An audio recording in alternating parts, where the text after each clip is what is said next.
ರಣಕಣ ದಿನದಿಂದ ದಿನಕ್ಕೆ ಕಾವು ಪಡೆದುಕೊಳ್ತಾ ಇದೆ. ಆರೋಪ ಪ್ರತ್ಯಾರೋಪಗಳಿಗೇನೂ ಕೊರತೆ ಇಲ್ಲ ಅನ್ನೋ ತರ ಆಗ್ಬಿಟ್ಟಿದೆ.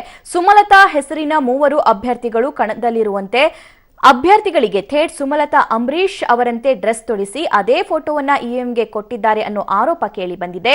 ಇವಿಎಂ ಮಷಿನ್ಗೆ ಅಳವಡಿಸುವ ಫೋಟೋಗಳಿಗೆ ಆ ಮೂವರು ಸುಮಲತಾ ಎಂಬ ಹೆಸರಿನ ಮಹಿಳೆಯರಿಗೆ ಸೇಮ್ ಅದೇ ತರ ಉಡುಪನ್ನ ಹಾಕಿಸಿ ಕನ್ನಡಕವನ್ನ ತೋರಿಸಿದ್ದಾರೆ.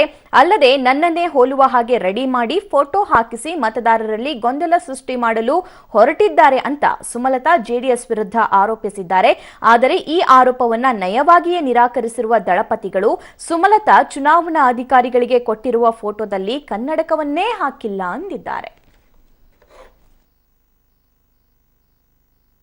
ಇನ್ನು ಕುತಂತ್ರ ಮಾಡ್ತಾ ಇದ್ದಾರೆ ಅವರು. ನನ್ನ ಹೆಸರಲ್ಲಿ 3 ಜನ ಸುಮಲತಾ ಅಂತ ಹಾಕಿ ನೀವು ಆ ಪಟ್ಟಿಯಲ್ಲಿ ತೆಗೆದು ನೋಡಿದ್ರೆ ನಾನು ಹಾಕೋ ಥರ ಒಂದು ಸ್ಟೈಲ್ ಬ್ಲೌಸು ಇದೇ ಶೇಪಲ್ಲಿ ಕನ್ನಡಿಕ ಹಾಕಿಸಿ ಫೋಟೋ ಹಾಕಿಸಿ ಆ ಸುಮಲತಾ ಅನ್ನೋ ಹೆಸರು 19ನೇ ನಂಬರ್ಗೆ ನನ್ನ ಥರ ಸ್ಟೈಲಲ್ಲಿ ಡ್ರೆಸ್ ಮಾಡಿಸಿ ಇಟ್ಟಿದ್ದಾರೆ.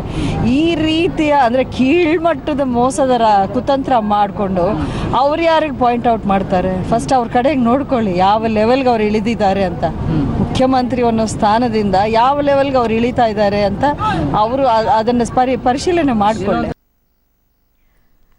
ಇವಿಎಂಗೆ ಕೊಟ್ಟಿರುವಂತಹ ಫೋಟೋದಲ್ಲಿ ಸೇಮ್ ನನ್ನ ತರನೇ ರೆಡಿ ಮಾಡಿಸಿ ಅವರಿಗೆ ನಂತರನೇ ಸೀರೆ ಉಡಿಸಿ ಕನ್ನಡಕ ಹಾಕಿ ಬೊಟ್ಟು ಇಡಿಸಿ ಫೋಟೋವನ್ನ ಹಾಕಲಾಗಿದೆ ಅಂತ ಹೇಳಿ ಸುಮಲತಾ ಅವರು ಆರೋಪಿಸ್ತಾ ಇದ್ದಾರೆ. ಇದು ಸಿಎಂ ಕುಮಾರಸ್ವಾಮಿ ಅವರಿಗೆ ಶೋಭೆ ತರಲ್ಲ. ಒಂದು ರಾಜ್ಯದ ಮುಖ್ಯಮಂತ್ರಿಯಾಗಿ ಈ ರೀತಿ ಮಾಡ್ತಾ ಇರೋದು ಎಷ್ಟು ಸರಿ ಅಂತ ಹೇಳಿ ಸುಮಲತಾ ಅವರು ಇದೀಗ ಪ್ರಶ್ನೆಯನ್ನ ಮಾಡ್ತಾ ಇದ್ದಾರೆ. ಸ್ಕ್ರೀನ್ ಮೇಲೆ ಕೂಡ ದೃಶ್ಯಾವಳಿಗಳನ್ನ ನಾವು ನಿಮ್ಗೆ ತೋರಿಸ್ತಾ ಇದ್ದೀವಿ.